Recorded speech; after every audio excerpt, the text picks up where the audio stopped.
Welcome to your cozy corner of calm. Here, you'll find gentle stories and the soothing sound of rain, created to help you unwind, ease your thoughts, and drift peacefully into sleep. If this space brings you comfort, consider subscribing so you'll always have a quiet place to return to. Now, make yourself comfortable, close your eyes, and let tonight's story carry you gently into rest. On the first day of 9th grade, Fitzhugh Hardy Rainwater met the girl who immediately took up permanent residence deep in his heart. They happened to sit together on the back row in the biology class of the dreaded Lucretia Maltupo, a 68-year-old teaching veteran who double-majored in boring her self-assured students and terrifying the timid. No one had ever seen a hair astray on the head of this James Longstreet High School institution.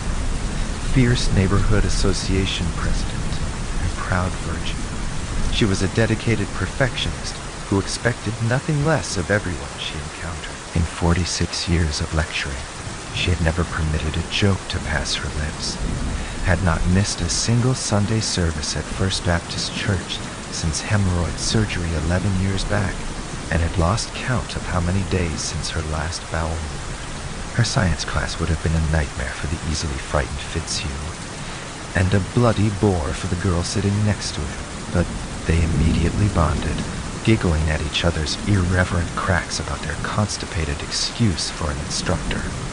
Fitzhugh was elated a pretty gal was constantly talking to him and causing him to shield smiles and stifle laughs continually. He grew increasingly inspired to refine his own witty remarks, and was thoroughly thrilled to induce so many giggles from this indefatigably energetic brunette. Zada Anais McMayer would inevitably become Fitzhugh's best friend, the closest person to a soulmate he had ever had.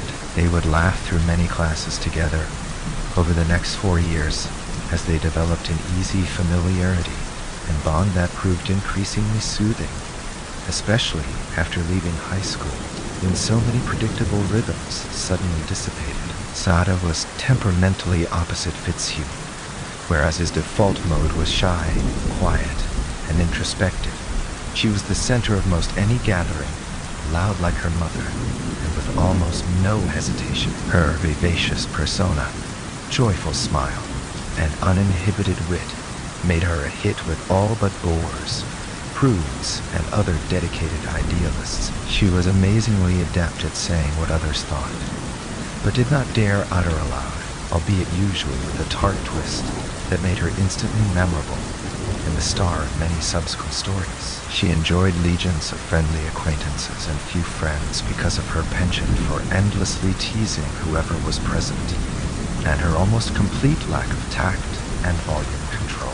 She was invariably the queen bee at parties, loudly entertaining guests with her flirtatiousness, bawdy stories, and lightning wit with no boundaries. Though certainly better than average looking, it was generally only much later after meeting her that people realized she wasn't actually a beauty. Her incredible toothy smile and expressive big brown eyes were her best physical features, but it was her apparent fearlessness and joie de vivre that made her so electric and often the object of envy. Yet, those same qualities intimidated both men and women, since Zada had no compunction asking the most personal questions and offering the most intimate observations, no matter the company.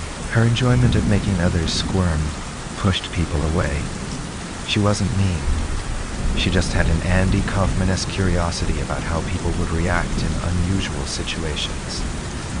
Fitzhugh told her she was a performance art psychologist, but what he found refreshing and hilarious, like when his parents complimented how he had decorated his apartment, and Zada told them he needed a bigger bed.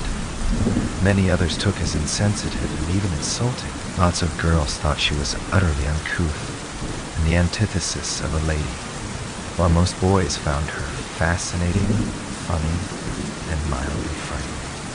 Zada was definitely and defiantly her mother's daughter. By her 40th birthday, Magnolia Newmar McMayer, and then to some of her fans, had gone through 5 husbands: Dixon, Zada's dad, Armistead, Wyatt, Blaine, and Graham, and long since lost count of how many boyfriends and other dates she had enjoyed, at least as loud as her daughter. She was likewise utterly uninhibited but still sweet. Once, following some surgery, Magnolia was seen at the local Piggly Wiggly grocery store, where she'd plopped down on the checkout counter 2 large containers of Depend underwear. Well, hello! Hello! How are you? The checkout gal asked cheerfully. Incontinent. How about you? Magnolia smiled at full volume. Though Zada rarely expressed bitterness over growing up with a merry-go-round of men, Fitzhugh suspected the experience had scarred her. Neither Biodad, as Miss McMayer dismissed her father, nor any of the 4 stepfathers had remained in reliable touch with her, and Mr. Rainwater sensed she had almost no faith in men. As an attractive, fun, and sexually eager college girl, she rarely had trouble getting dates. Whenever there was a dry spell, she would flirt even more and suddenly become socially tactful, especially if interested in a good-looking but somewhat shy boy. She enjoyed giving him a thrill by asking him out. But she had never had a romantic relationship survive more than a few months. She had to be her uninhibited, bold, and saucy self, which soon tended to turn off most guys, because she was always on with never-ending wisecracks, and insisted on being the star of every scene. The few fellows who didn't feel threatened by her ultimately found her exhausting. Free Fitzhugh and Zada's close friendship flummoxed folks who didn't know them well, but it felt natural to them. For him, she seemed to personify so much of what he yearned to be: comfortable, confident, forward, fun, and happy. Greeting Zada was like taking the first bite of warm blackberry cobbler with melting ice cream on top. To be with her was to be imbued with so much more hope, excitement, humor, and endless possibilities than Fitzhugh ever felt with anyone else, and certainly when alone.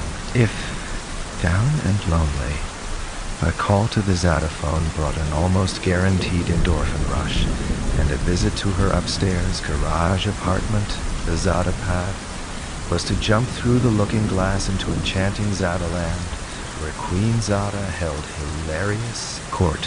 When in a particularly Zadarific mood, she would decree they create their own Jack Kerouac-style Zadaventure, with the 2 of them road-tripping at the spur of the moment to wherever. More importantly, she was the one person with whom he could be completely candid and know she would never think less of him or betray his confidence. Though she seemed almost incapable of keeping any of her own opinions and Zada adventures secret, she so treasured Fitzhugh as her one true confidant beyond her mother that she never considered revealing any of his confessions. That his exploits were minuscule compared to hers also helped.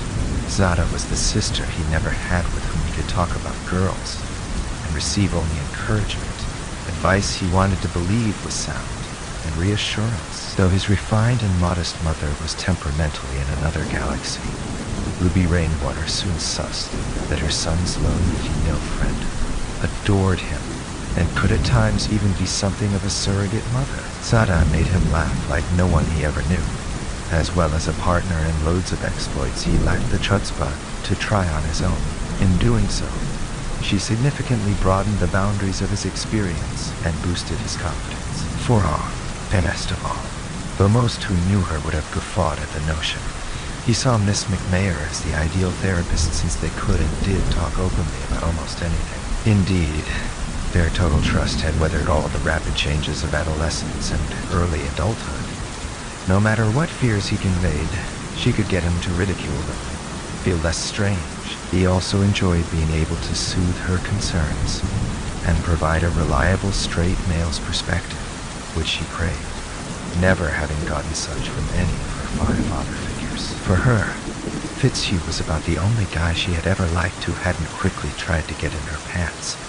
She deemed this fellow only child, a genuine Christian Southern gentleman who loved her like the brother she had always wanted. He also provided the adoring attention and unswerving emotional support with no strings attached she desperately longed for, and any time she needed it. Even when she called at 3 a.m., lonely and unable to sleep. To her, he was the ideal straight man and audience for her never-ending shtick, and she cherished his witty commentary. Above all, he was the one man whose love for her had been constant and never doubted. She especially enjoyed shocking him with frank tales of her sexual drug-taking and other exploits foreign to his shackled shores. She particularly delighted in how awed he was by the large, long mirror on the wall, contiguous with her bed, that was the source of her many mirror moves tales. It was a hoot to impress him, and she treasured how he never thought any less of her. No matter the mischief, Zada loved him devotedly. Indeed, Miss McMayer displayed an uncompromising zeal to protect him from anyone, especially female. She saw as posing harm, though she pushed him to date more than once. She caught herself sighing when he relayed how well the date had gone. When others learned how much time she spent with Fitzhugh, she would inevitably be asked if they were a couple. Though she found him handsome enough, she yearned for a hunky Mr. Alpha charisma. Most importantly, since no romance of hers had ever lasted more than 4 months, and she had never remained friends with any former beaus, the thought of similarly losing her best friend was terrifying. With no other mate, male or female, had she ever felt remotely as close. Fine, but she had long believed, and never tired reminding Fitzhugh and anyone else, including her thoroughly approving mother, that, should she still be single at 30, she would marry him. Though truly touched, the object of her intention remained distinctly skeptical. Yet she still stated her plan to folks as matter-of-factly as announcing she was going to the grocery. On a visit to his parents' home when 19, she casually leaned on his father's chair while he read the newspaper. "You know, if I'm still free at 30, I'm marrying Fitzhugh," she announced with a slight grin. "No kidding? No kidding?" Mr. Rainwater lowered the paper to laugh as Zada thoroughly enjoyed his son's acute embarrassment. "Yeah. What do you think of me as your daughter-in-law? Think I might bring some desperately needed spice and color to this family?" "My dear, I think you would definitely do that. Better than anyone I know," Mr. Rainwater chuckled. "Thanks, Pop," she patted his shoulder. "And I think you'd be a pretty cool daddy-in-law. And I'll be the daughter you always wanted." "What if Fitzhugh's already married when you turn 30? Mrs. Rainwater asked with a smile. "So he'll just have to divorce her." Zada shrugged before at last giggling. Though they entered college in the same class, Miss McMayer was distinctly more interested in sewing swell times than schoolwork. The only degree she ever seriously thought about was Mrs., and, considering her mother's track record with men, as well as her own, she was distinctly skeptical about that. Flunking several classes and dropping many more, Zada was a 5th-year junior when Fitzhugh began graduate school. Yet she had enjoyed college way more than most. She took a cue from the many heroes and heroines of hers, who were famous actors, actresses, and singers who lived extravagant lives and died young. She didn't have a death wish and was quite streetwise, but still saw life as entirely too dominated by misfortune, pain, tragedy, and worst of all, loneliness. There seemed almost no one or anything to rely on, and the whole mess was over far too soon anyway, especially one's youth. She was never academically interested, seeing her best assets as her exhilarating personality, looks, wit, daring, and penchant for making a merry time. Zada viewed everyone chained to a seesaw oscillating between pain and boredom, so she resolved to carve out as much joy as she could. Resigned that life is a cheat no one can win anyway, she had especially enjoyed the freedom afforded by her own apartment since starting college. Though her university years had failed to produce any academic achievement or direction, she was mostly satisfied with all the memorable hijinks she had overseen, or what she and Fitzhugh termed zadaciously fine times. That was the whole point. E6 Zada's 6th collegiate fall semester began brighter than usual.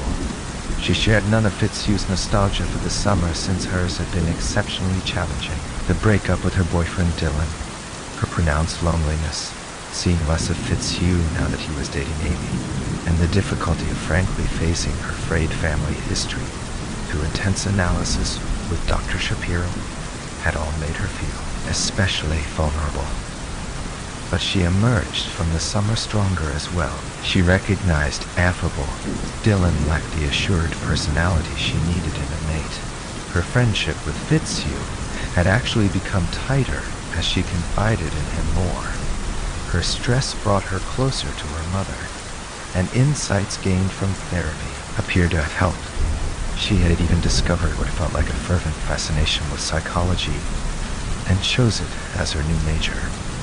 Encouraged by having aced a psychology class, she enjoyed that summer, as well as her own therapy. Though the new major would delay her graduation still further, it was the first of her 5 majors she was actually enthused about, and she figured her life experiences and expert Zada could make her a thoroughly successful therapist. By far the most exciting development in Zadaland that fall term was her rapid pursuit of a new romantic leading man, Hemp Peterson. Friends, or at least friendly acquaintances since 9th grade, he had long been on the Zadar for being a standout high school football player, with the kind of hunky build that most excited her. But she also recognized a decent fellow who loved to have fun, and was way too laid back ever to be rattled by her teasing.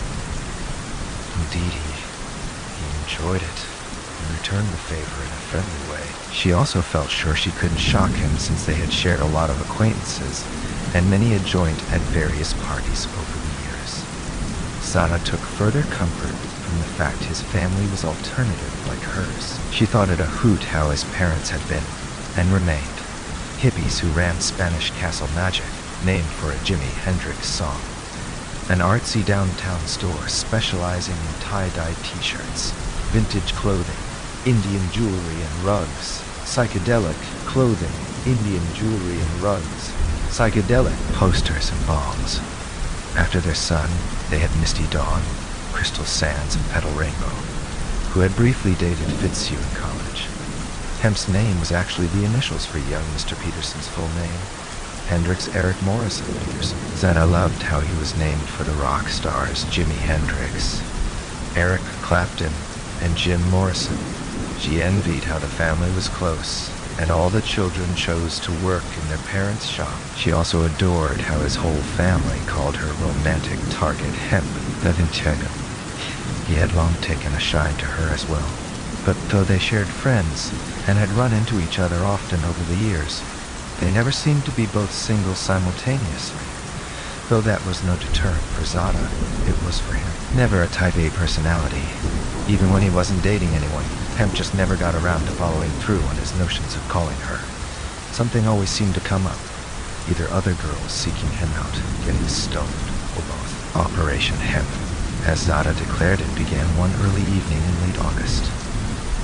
She and Fitzhugh were enjoying a Thursday dinner at the Brown Bean restaurant in the Piedmont Hotel downtown across from campus. Mr. Rainwater had just exclaimed to Miss McMayer how she seemed to be in the most serene spirits in a long time. "I'm at last getting my ass together," she looked at him seriously. "After 5 years of fucking around, I finally found a major I'm excited about.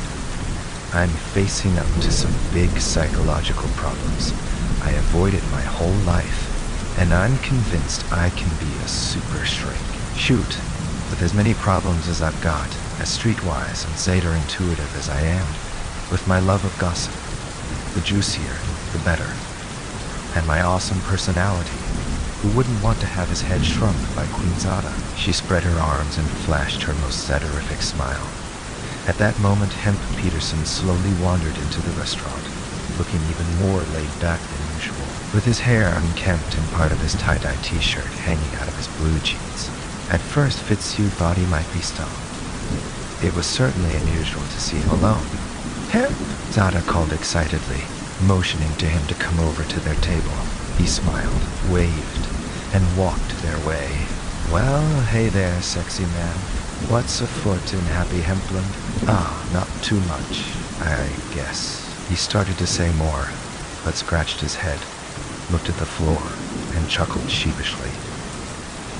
"Yoit, what's the matter, cute thing? The Zada is getting some distinct signals, Mr. Hamsmith matter. Dish, big boy."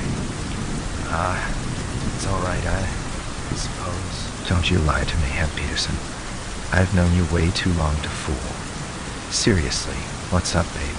Well, Sadie left me. No. I warned you she was a real heartbreaker. And right in this very restaurant last fall, Fitzhugh and Braxton were here too. Yeah, I remember all right. You called it, he replied. He replied sheepishly. Oh, Hemp, I'm sorry. What happened? Zada asked while putting her hand on his arm. Well, we'd been dating for almost a year, and then she got a new place over the summer and asked me to move in so she could afford the rent. So I did. And then, when I came back from the shop last night, she was gone and had taken all her stuff with her. No, Zada exclaimed. For one of the few times in their 9-year friendship, Fitzhugh detected genuine shock from Miss McNair, as her eyes and mouth were as wide open as he had ever seen them. He thought he also detected excitement. She didn't even leave a note or a voicemail. All she left was her key on the kitchen table. Zada's mouth remained frozen wide in a look of horror. Fitzhugh had never felt sorry for Hemp before, envying how carefree he seemed, but he now shared Zada's compassion for their mutual friend. What makes it worse is my name's the only one on the lease. Hemp sighed and shifted his feet. She got me to sign it before I even moved in, but somehow I guess she just never got around to signing it herself. So now I'm stuck with all the rent which I can't afford. And I guess Miss Sadie Simmons is just a good-for-nothing Yankee bitch, Zada declared in a tone loud enough for heads to turn. Queen Zada was now on the royal warpath. The unmitigated gall of that gal. Oh, Hemp. Have you talked to her? I know. She won't return my calls. But Georgelina McCluskey just told me on the way over she saw Sadie holding hands with Billy Sherman. Oh, the chutzpah of that whore, Zada declared as still more heads turned their way. Honey, you've just come in from a Category 5 shitstorm. Oh, poor baby. Hemp, I'm so sorry. She lamented while patting his arm. Miss Zada, I really appreciate it. Hemp, I'm awful sorry too. Fitzhugh spoke up. But let me tell you something that'll hopefully give you some comfort. Maybe not now, but soon. That Billy Sherman character is one sorry horn dog, if ever there was one. He broke my sweet Amy's heart something terrible a year and a half ago, and it turns out that scumbag didn't just cheat on her with one gal, but with a whole slew of them. So God help Miss Sadie if she thinks she's found Mr. Fidelity. Ah, the hell with that hussy. Zada practically spat, now fully wound up to 5th gear. Screw both of them. Oh, Hemp, baby, I'm so sorry. Zada jumped up to give Hemp a hug and patted him on the back several times. Sit down, you poor thing. Join us. You need some friends, sure enough. Yeah, come on. Pull up a chair and join us. Hemp, Fitzhugh echoed. Let us know how we can help. Thanks, y'all. I really appreciate it. Let me first make a quick pit stop. I'll be right back, he said before heading for the men's room. Oh man, the poor guy, Fitzhugh declared. Right, and just right for Zada. Your scene just ended and it's time for you to exit. Zada decreed. What? Fitzhugh asked incredulously. Don't argue with me, Fitzhugh. She pointed a French eye at him. You've got the gal of your dreams while I've been alone stuck with Mr. Orgasmo for over 2 months. Who? My vibrator. Moron. And I've been jonesing for this hunk ever since 9th grade. I promised you a year ago when he came in here that the next time he was single, I was setting him in my sights and bagging that big buck. And I meant it. He is one testosterone-rich environment, and the huge hunk now in the sweet spot of my Zada screen. So it's time for you to skedaddle. Ken, first of all, Fitzhugh leaned forward. I don't think this is behavior fitting for a friend, especially your best friend. I can well imagine the reaction if the roles were reversed. That's why. I've always encouraged you to bird dog any babe. Hell, I almost called a few on your behalf. Right here in this restaurant, I tried to hook you up with that little hottie Harmony Hill. And I coached you all the way in your pursuit of Amy. So you owe me, Fitz. Can I at least finish my dessert? Yeah, here, I'll help. she remarked while taking a generous spoonful of his blackberry cobbler with melting ice cream. Gee, you gonna help me pay for it too, Zada? And as I was saying, second, and way more important, don't you think Hemp may be just a little shell-shocked to be hit on now? The very moment he stumbles in here reeling from learning his live-in girlfriend just left him for another man. Might this be just a tad too much chutzpah even for your royal Zadaness? You really think he's in any kind of shape for romance? The poor guy's not even 24 hours from discovering his woman left him, and that just shows you don't know shit about your own sex. It's gals who go into convent mode after a breakup. You don't. I'm Zada, dumb bunny. But most gals get all down and introspective and just want to hang out with their girlfriends. Not guys. Y'all immediately want to release all that stress and anger by getting laid. And with whoever's available, she declared while eyeing herself in her pocket mirror combing her hair. I don't. You're Fitzhugh. We're the exceptions. Another reason we've bonded so well. Now is the perfect time to target Hemp. And I'm just the woman to do it. She smiled with raised eyebrows. Zada, please promise me, and yourself for your own peace of mind, that you'll be gentle with him. Hemp's in a whole heap of hurt now, and likely extremely vulnerable. Of course I will, she answered as if insulted while applying a little makeup. This is ideal for both of us. She looked up at him. He's got just the personality for me. Laid back, but not some boring goody two-shoes like Dylan, or any of that redneck trash I fed off for years. I'm not blowing this, and I'm sure as hell not gonna let anybody interfere, including you. Now get. Now here he comes. Mr. Peterson is about to be Zadified, she pronounced with a mischievous grin. Incredible, Fitzhugh remarked as he stood.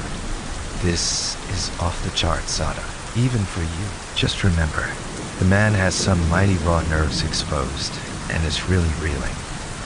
Oh, you're now picking up my tab this evening, he said, while tossing the bill her way and leaving a tip under his glass. She only frowned for a second before her face lit up as Hemp arrived. Fitzhugh's feeling kinda constipated and needs to go home and take his laxative. Zada smiled. Better make it extra strength, love. Oh, bummer, man, Hemp said with a look of concern. Don't worry, buddy. Fitzhugh patted him on the back. I'll somehow survive.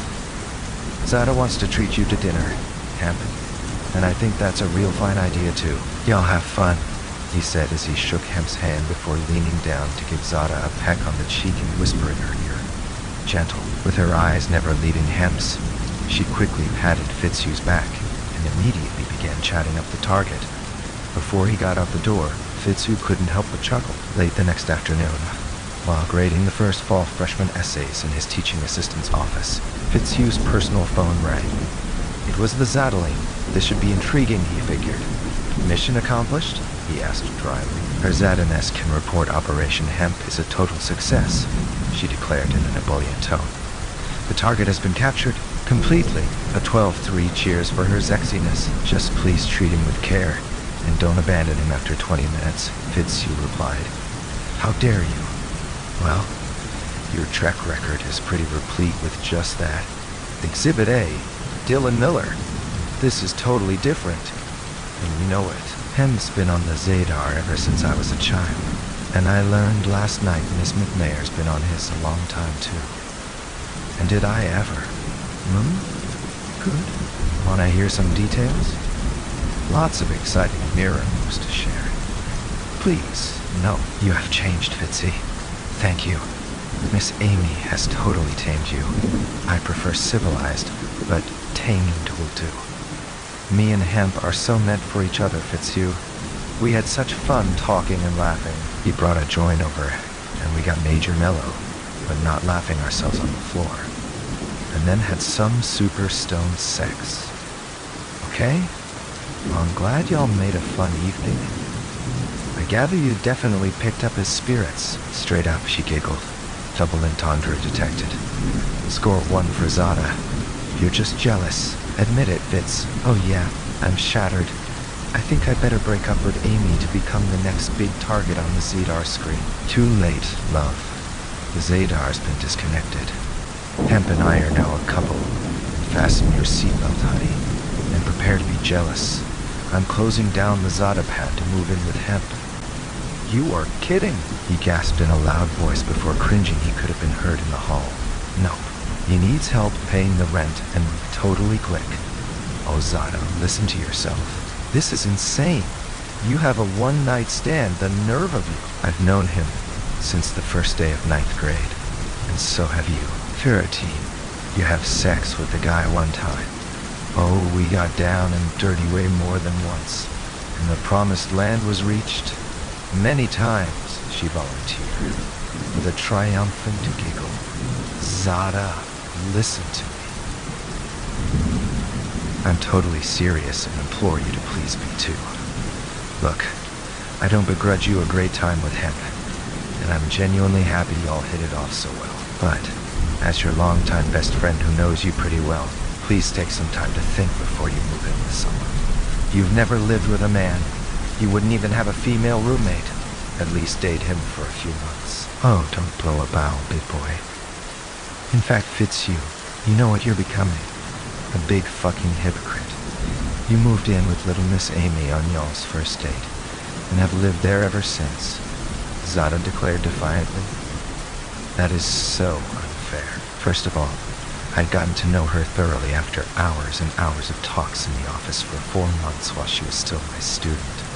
Second, I still kept my place, and since classes began, I only stay at her place on the weekends. Well, then I sus y'all are pulling apart. Probably intensifying your jealousy about me and my Hemp. My Hemp? You spend one night with a guy, and now he's yours. Do you hear how absurd you sound? That's right. He did spend one night with me, and believe me, he is mine.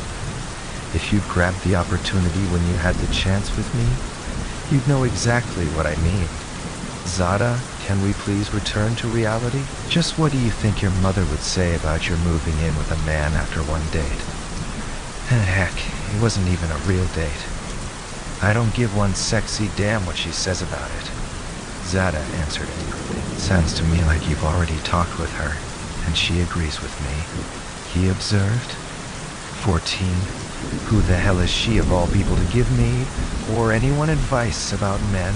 I can point to 5 failed husbands, and more loser boyfriends, than she can even remember. The prosecution rests, and I say her history informs and validates her judgment about this matter all the more, he argued. Look, if you won't listen to me or your mother, exactly what would Dr. Shapiro say about this? Seriously, how many times have you told me he's stressed how paramount it is to reduce all unnecessary drama in your life, and to resist the temptation to be so impulsive and make reckless decisions that bring short-term thrills, but long-term pain? Isn't stability what he's repeatedly said you most need in your life? Now that's the man you admiringly call your guru, Zada. And he's right. So what would he say about you moving in with him? This will give me stability. It's not healthy for me to be alone. You of all folks, Fitzhugh, should know that by now. I know you didn't answer the question, he observed.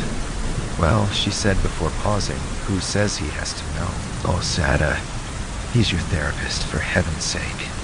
Well, not right away at least. After a while, I can tell him. Once stability has been established, she giggled. Are you still stoned? He asked, only half joking. Did you commit to move in with a man amid some marijuana fog while crossing the orgasmic finish line? Ha, she squealed, laughing.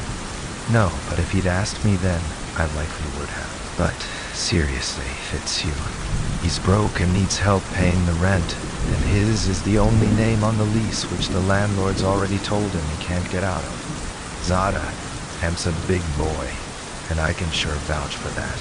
She laughed. She laughed. Stop it. I'm being serious. Does everything have to be reduced to a sex joke? Up Sid 15, who says I'm joking. Look, he sighed in exasperation. Really nowhere. I've got a slew of bloody dreadful essays to grade, which I stupidly promised the class to return in the morning, and I'm already exhausted. I'm the one who should be, yet I feel exhilarated. Totally Zadified, she chuckled. There was a long pause as Fitzhugh didn't know what to say. He loved Zada, and knew he would likely be laughing with Amy about this very conversation later that evening, assuming he could finish grading all those papers in time. He also acknowledged Zada's hilarious, impulsive persona was a huge reason they had long been so close. But the depression he saw her endure and struggle against after the breakup with Dylan that summer had exposed the all-too-painful reality behind her blustering body front. He grieved to see her on the cusp of making such an obvious big mistake just when she appeared to be doing so much better. He also grimaced at the thought that for years he may have actually been an enabler for her risky, self-destructive lifestyle, acting as a voyeur who could enjoy witnessing and hearing all about her eccentric exploits without ever having to live any of the ugly fallout. Suddenly feeling overwhelmed by waves of guilt crashing over him, he wondered if his dearest friend might be way more psychologically troubled than he ever realized. And just how good of a real friend have I been to her? He now cringed at frankly examining that question. Hello. You still there? Tired of playing Fitzhugh to the rescue? Zada sounded as if she had just been declared the winner of a debate, in a softer, tired, resigned, and worried tone. Fitzhugh made a final plea. Will you please at least promise me you will not move out of the Zada pad before first discussing it with Dr. Shapiro? Don't you still see him a couple of times a week? You can't even wait a few days to make this move. What about breaking your own lease? And I find it tough to believe sweet, laid-back hemp is pressuring you to do this. And if he is, then that's all the more reason to stay put, Zada. And if you think I'm being alarmist about this, please talk to your other friends, especially girlfriends like D'Angela or Georgelina. I bet you can't find one person, no one who really cares about you, to support your immediately moving in with anybody. After a pause, and thank you for letting me finish. I appreciate it. It just hurts, she sighed bitterly, that you of all people can't be happy for me when for the first time in months I'm finally happy and excited about a guy, and a really good guy you've known as long as me. Zada, I bet I may want you to be happy more than anyone but your mother. I'm just concerned you're in a state of momentary exuberance after a long period of pain, and are making a really impulsive and reckless decision with lasting consequences. As your best friend who loves you, I just beg you to please think about this, and not decide anything for several days. Kemp's not going anywhere, and I can't believe his kind parents wouldn't help him financially. Just please don't rush into anything and talk with Dr. Shapiro first. Think of your own best long-term interests. And thanks for listening. I do love you. There was a long pause. I know you do, and I love you, and I'll think about it. I'm not promising anything, but I do appreciate your concern. Are you not at least a little happy about Hemp and me hooking up? I said I'm glad y'all had a swell time, and I do wish y'all all the very best, dear. And he may well prove to be Mr. Right, but being sure of that will take time, and rash choices don't tend to work. You know that, Zada. Look at your own life, and your mom's. Okay, I said I'd think about it, she said with a long sigh. Thank you, sweetie. That's all I could ask for, and I'm truly grateful to you. And full disclosure, I readily admit I'd miss the heck out of not being able to decompress at the Zada pad. My life would definitely be less joyful, he added with a chuckle. Shoot, come on over to the Hemp Zada pad. Or, no, I think it should be the Zada Hemp pad. Yeah, much better. We'll all have a blast. Best regards, babe.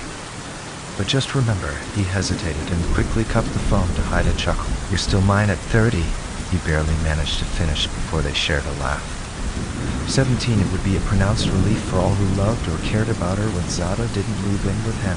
The idea was all her spontaneous initiative anyway, and she did wait to talk with her psychiatrist before making the choice.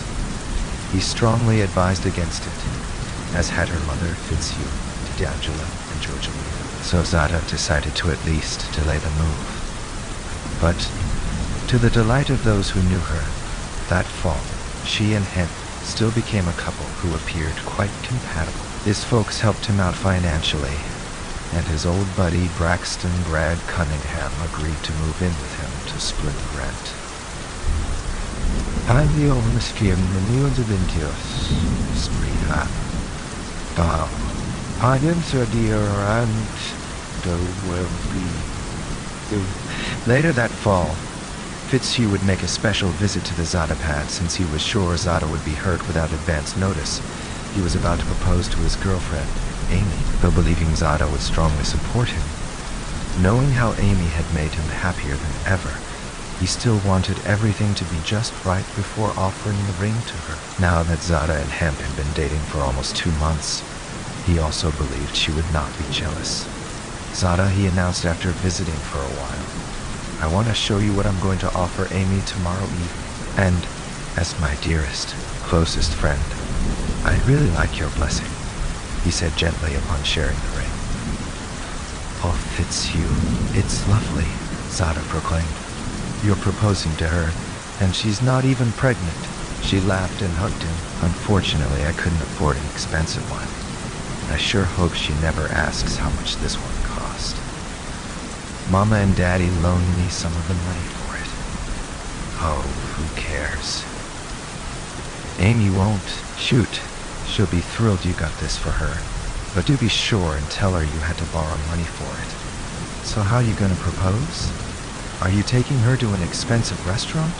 Going out of town? Tomorrow, I'm taking her to the site of our first date, the Alpha Gyro Grill, and then I'll find an excuse for us to mosey up to the rooftop deck and present the ring where we first kissed. 18. Oh, lovely, simple romance on steroids. She'll really dig that. Super swell, babe. I'm really happy for y'all. So when do you want to officially get hitched? It's an indefinite engagement. Ideally after we finished our education. And I started working full-time. For now, I just want to bury any possible lingering doubts about my commitment. Cheers. She'll appreciate that, Fitz. I sure would. With a pronounced pout and her hands on her hips, she added, I'm still waiting for somebody to write my first poem. I'm sorry, dear, he answered with a sad face and hugged her. One day, I promise. I promise. You better, and soon, or I'll haunt your ass till you do, she said, pointing at him. Okay, it's noted. Now, are you and Mr. Hemp still doing well? Very swell, Shug? He's by far the best beau I've ever bagged. Dylan aside, I realize that's not saying a lot, but Hemp's super sweet, relaxed enough to put up with all my high energy, a real calming influence on me too. His family loves me and I love them. Plus, he's the best lay I've ever had. In fact, he's the first dude with whom I always reach the promised land. Well, hallelujah, he replied, and got up to leave. Alas, I've got to pass the papers to grade tonight since I want to be free of work this weekend. They hugged and kissed goodbye, and he headed to the door. As he opened it and looked back to wave, he noticed her face wore an exaggerated, sexy expression. But remember, she began. I know. At 30, he replied, and grabbed his right buttock. That ass is mine. She pointed at it, grinned, and blew him a kiss. The end.